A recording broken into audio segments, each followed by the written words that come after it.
between my brothers and my sisters, all over this land.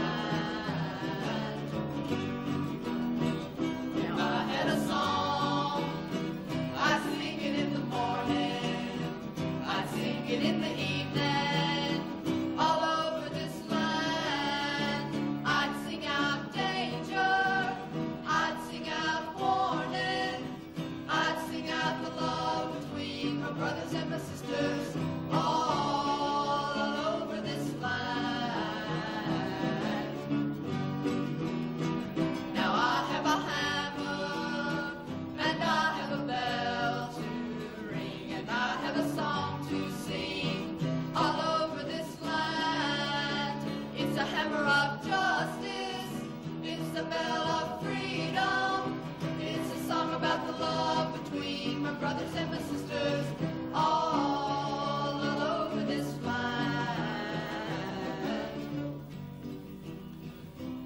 Since the first day of our independence, our flag has remained a vivid witness to innumerable great moments in America's history. The flag has grown with the nation, summing up in its stars and stripes the story of America's stupendous growth, from its small divided 13 colonies to the global power which it is today. Each new star has been a tribute to the fantastic pioneering spirit of the American people. Again and again, the flag has flown over our nation's triumphs and tragedies. Today, perhaps more than at any other time in our history, Americans need to remember these moments. Let us travel back a few years and look into the origin of this flag, this foundation of America, which is wrapped up in the most beautiful colors I know, red, white, and blue. We have often pledged allegiance to our flag and to the republic for which it stands. We promised our all, not to a few yards of colored cloth and a wooden staff, but to our nation itself. The government, the principles, the truths, the history that belongs to this nation and sets it forth. This flag, to which I swear allegiance, is the emblem of our unity, our power, our thought, and purpose as a nation. It speaks to us of the past, of the people who have written the history of this nation. This is my pledge to honor, protect, and defend this nation which has witnessed such a great history. The story of the Stars and Stripes parallels the story of the origin of our country. As our country received its birthright from the peoples of many lands who were gathered on these shores to found a new nation, so did the pattern of the Stars and Stripes rise from the several origins back in the mists of antiquity to become emblazoned on the standards of our infant republic. The star of our flag is a symbol of the heavens and the divine goal to which many have aspired from time immemorial. The stripe is symbolic of the rays of light emanating from the sun. The first flags adopted by our colonial forefathers were symbolic of their struggles with the wilderness of a new land. Beavers, pine trees, rattlesnakes, anchors, and various like insignia with mottos such as hope, liberty, appeal to heaven, or don't tread on me were affixed to the different banners of colonial America.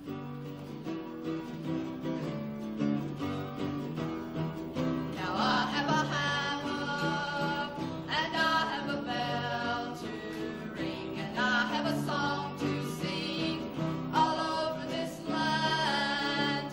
It's the hammer of justice, it's the bell of freedom, it's a song about the love between my brothers and my sisters, all over this land.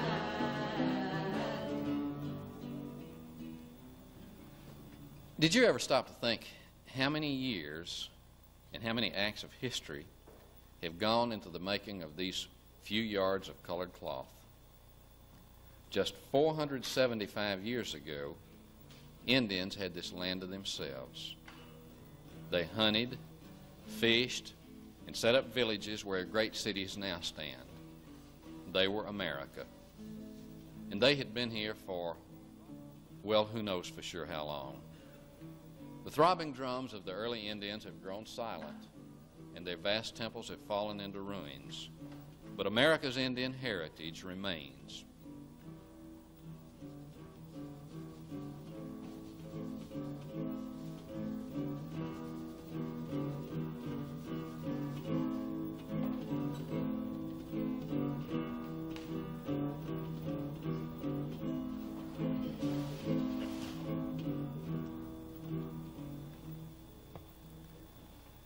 American history actually began when Europeans brought their civilization across the Atlantic Ocean during the early 1400s and 1500s. They came under a Spanish flag bearing 2 red lions on 2 white fields and 2 yellow castles on 2 red fields. Columbus, in an effort to find a new trade route to the Orient, landed on our shores.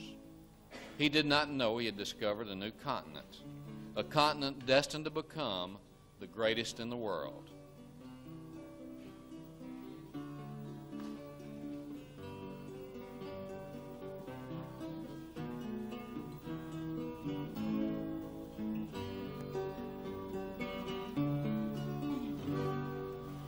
In 1492, Columbus sailed the ocean blue.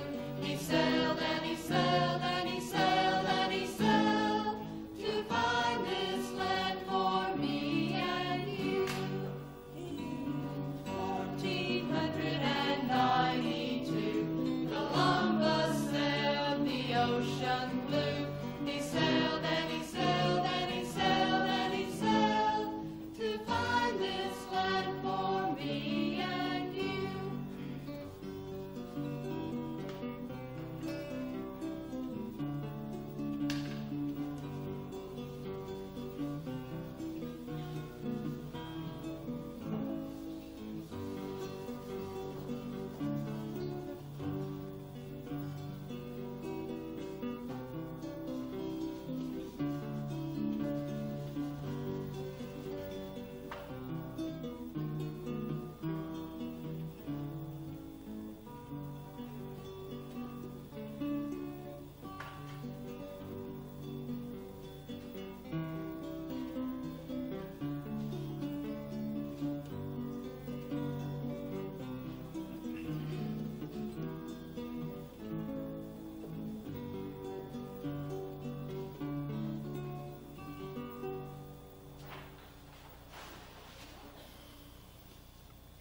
They came and they went.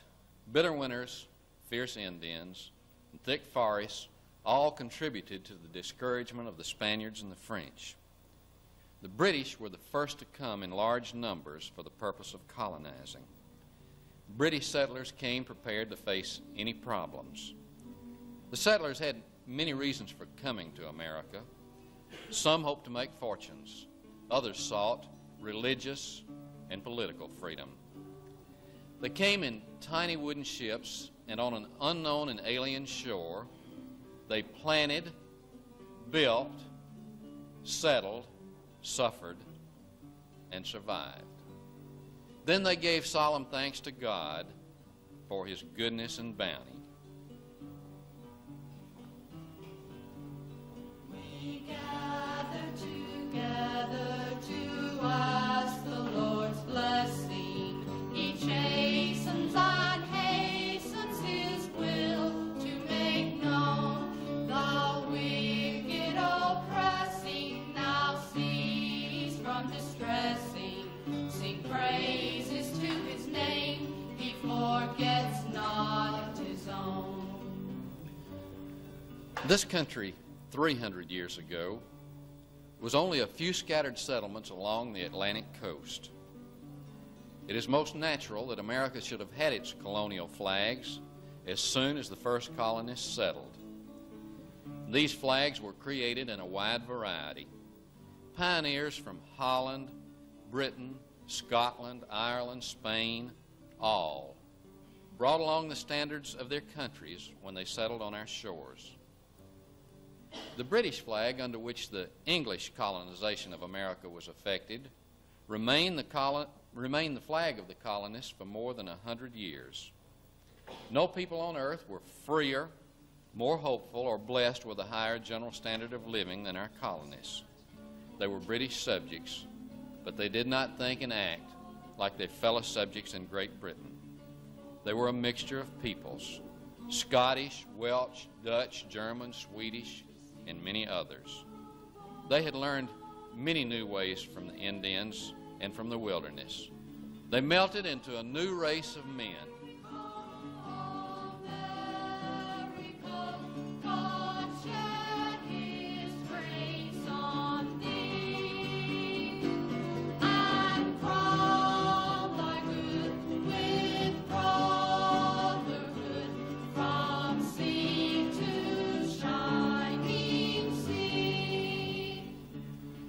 The British let the colonies go their own way politically, but kept economic control over them. The Americans became very strong individualists and resented any controls. A few unwise decisions on the part of the British statesmen led to bitterness and unrest. The colonists decided to seek their independence. On July 4th, 1776, the Continental Congress adopted the Declaration of Independence. The Americans had declared their independence, but they still had to fight to win it. And legend has it that in June of 1776, before the Declaration of Independence was adopted, a committee headed by George Washington visited Mrs. Betsy Ross at her home in Philadelphia. They asked her to make a flag according to the design they gave her.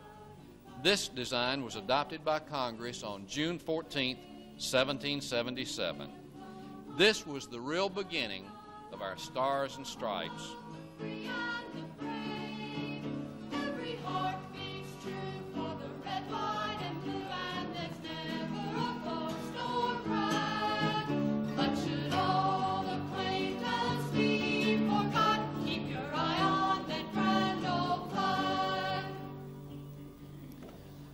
Following the War of 1812, a great wave of nationalistic spirit spread throughout the country. The infant republic had successfully defied the might of an empire. During the early 1800s, new settlers poured west. They piled all their belongings into covered wagons and pushed steadily westward. Explorers, fur traders, and missionaries to the Indians did much to open America's far west at this time. The miners of the 1850s and 60s did even more to open the area to settlement. The gold rush to Colorado, Virginia City, Nevada, and South Dakota helped contribute to the growth of the West. Across the wide country away, come along. I am for Susanna. We're leaving today. Across the wide prairies, through the mountains we'll go. And we're bound for the land of the Sacramento. There's a new land of treasures are told. Come along. I see her green valleys, her rivers of gold. The wagons are ready. We're anxious to go. And we're bound for the land of the Sacramento. A tall, gangling lawyer from Illinois came onto the scene about this time. Lincoln had a deliberate but powerful mind and a marvelous ability to state truths in a way that everyone could understand. Of course, Abe is one of the first persons we think about when we mention American or flag. He devoted his life to proving people could govern themselves. And Lincoln's declaration still rings. A government of the people, by the people, and for the people shall not perish from the earth.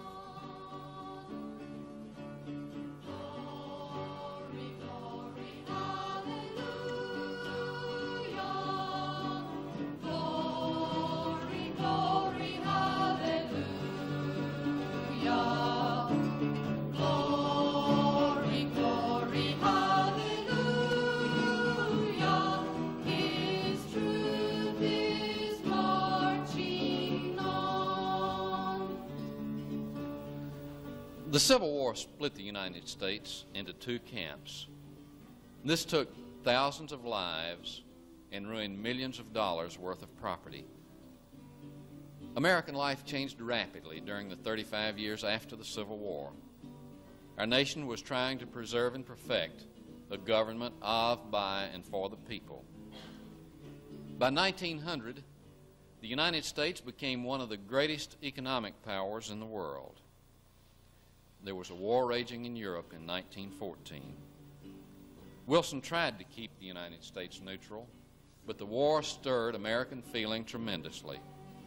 Strong ties bound us to Great Britain, France, and Belgium. On April 2nd, 1917, Wilson asked Congress to declare war. An overwhelming vote in both houses of Congress showed national sentiment strongly favored war. Our sons carried old glory into war again. And we won't be back until it's over there, over there, over there.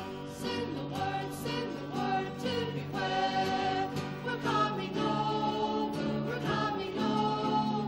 and we won't be back until it's over there.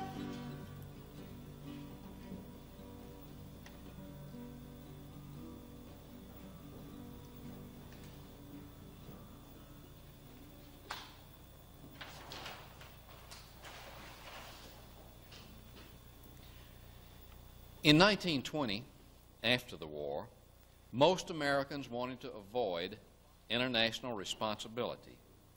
In spite of scandals, isolationism, and farmer labor difficulties, the country as a whole prospered. The United States set off on a joyride in an era of wonderful nonsense. Americans felt lighthearted after the war. Henry Ford and the Model T, jazz bands, canned foods, and a craze for sports and dancing all contributed to this unforgettable era. The flappers shocked their elders with short skirts, bobbed hair, and free use of cosmetics and cigarettes.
After a business crash in the 30s, Americans were too busy reconstructing, and they ignored the war clouds gathering over Europe.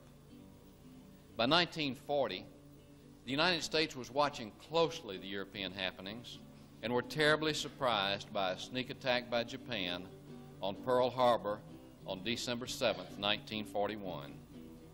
This was to be history's biggest war.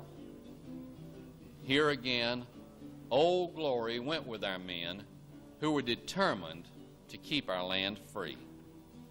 The Allied armies closed in on Germany in the spring of 1945. Germany surrendered on May 7th. It was decided we would use the atomic bomb on Japan, and on August 6th, 1945, Hiroshima was devastated by one bomb. Probably the one act which had more impact on American history than anything which ever happened. A second bomb was dropped on Nagasaki 3 days later. War in the Pacific was over on August 14th, 1945. With the atomic bomb came discoveries and inventions which heretofore had only been the figment of someone's imagination. Rockets to the moon, spacewalks, guided missiles, recovery of a spaceship, Buck Rogers, merely fiction. It wasn't merely fiction that 3 of our men in space gave their lives to something they felt was so tremendously important to our greatness as a nation and to our freedom. Old Glory was with them when their spaceship burned, but it was not destroyed. 3 other spacemen carried it to the moon and planted it there for all the world to see. It is being carried further into this effort each day, as it always has been, by men of valor.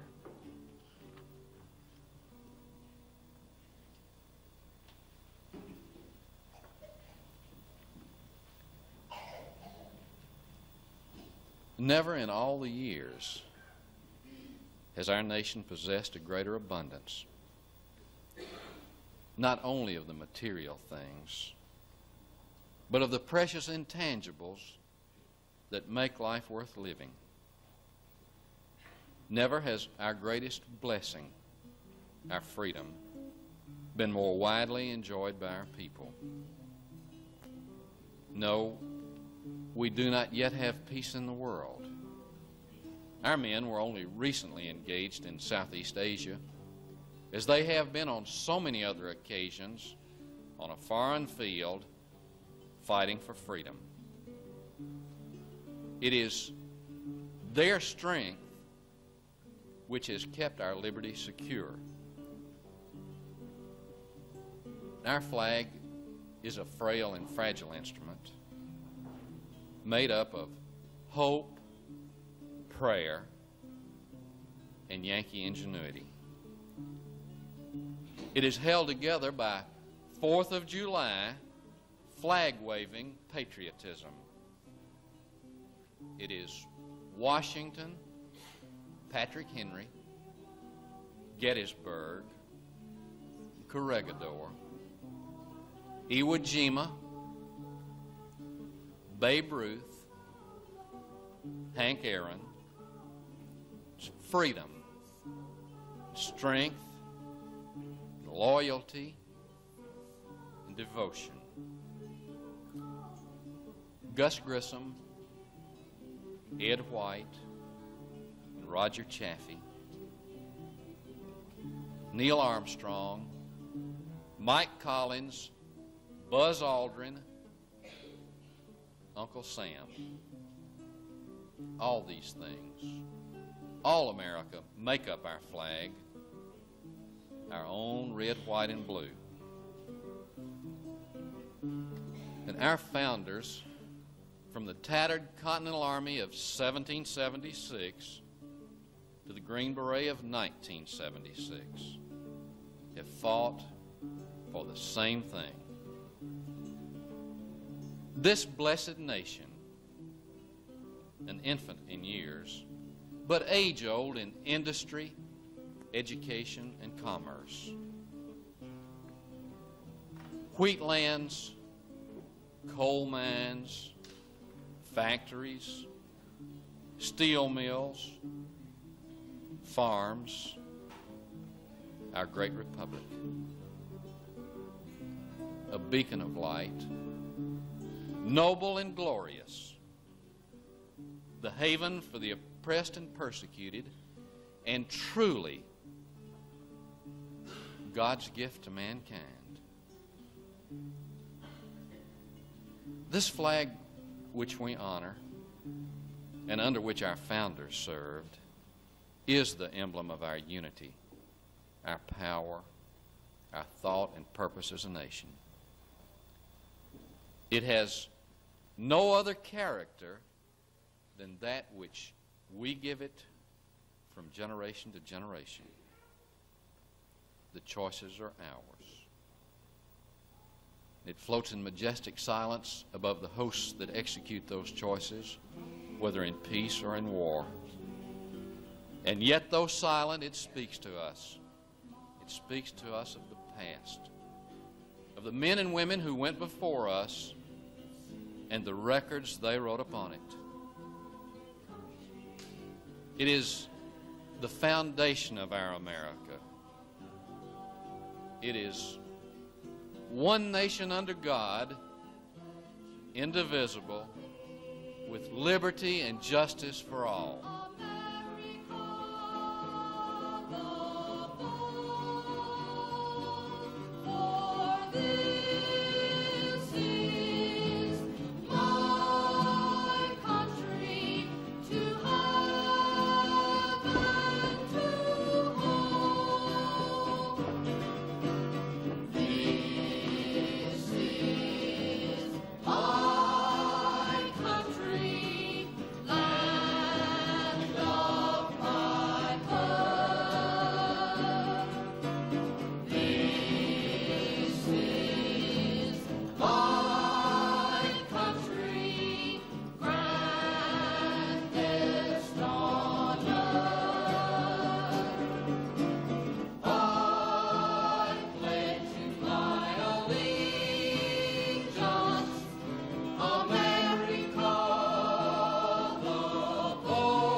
We share our enthusiasm for you all. If you all just wait just a moment. We share our enthusiasm for you all and make a joyful noise unto the Lord, and at the same time give you our thanks. To the John Steinhauer family and to all of us who are privileged to be Americans in this land, the bold, the brave, and the free. Thanks be to God. Amen. Nancy?